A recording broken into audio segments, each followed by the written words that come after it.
Hello everyone, बयखौबो आंनि चेनेलाव आंनि गोसो गोरबोनिफ्राय बरायग्रोनाय जाबाय। दिनै लागै मोननैसो गोनांथार रादाबफोर होगोन, नोंथांमोना मोजाङै खोनासंलांदो। गुजरातआव जाबाय थानाय नेशनेल गेम्सआव आसामनिफ्राय साबा गेलेगिरिफोरा बाहागो लादोंमोन आरो बे गेलेनायाव जोंनि बर'नि फिसा साथामाबो बाहागो लादोंमोन आरो अंकुसिता बर' आरो लाभलिना बरग'हाय बिथां सानैया सेमिफाइनालाव देरहानो हाबाय आरो बिथांमोना सिलभार मेडेलनि थाखाय सियर जाबाय आरो फाइनालाव देरहानो हायोब्ला बिथांमोना गल्ड मेडेलखौ मोननो हासिगोन। आरो साथाम जमुना बर', फैलाव बसुमतारी आरो सिप्ताबा बिथांमोना सेमिफाइनालाव देरहानो हायासै, बिथांमोना ब्रन्ज मेडेलखौ मोननो हाबाय होननानै रादाब मोननाय जादों।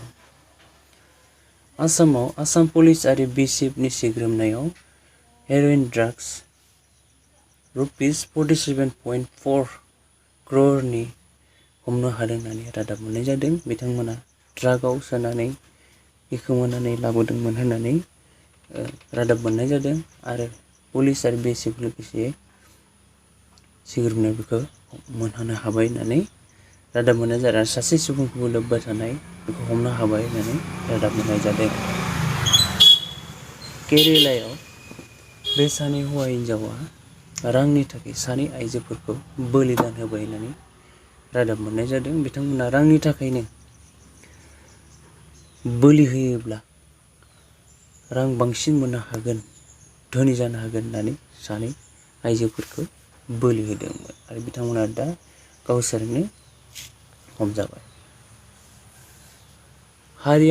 हारियानायाव सारपन्चनि सासे केन्डिडेटआ पन्चायतनि बिथाङा इलेक्शनाव देरहायोब्ला रायजो राजाफोरखौ प्रमिस होदों गावनि गामियाव 3 एयारपर्ट्स बानायगोन होननानै आरो गावनि गामिनिफ्राय दिल्लीसिम थांनाय मेट्र' लाइनबो बानायगोन आरो मोनफ्रोमबो न'खरावनो गंसे गंसे बाइक आरो वाइफाइबो फ्रि आरो पेट्रलखौबो लिटाराव 20 थाखायाव मोनगोन आरो सिलिन्डारखौबो 100 थाखायावनो मोनगोन आरो आइजोफोरनि थाखाय मेकआप किट्स फ्रि होगोन होननानै आरो जेबो GST थानाय नङा होननानै मोनसे प्रमिस होदों आरो बेयो जोबोर मिनिथावना मोनसे प्रमिस जानानै फैदों।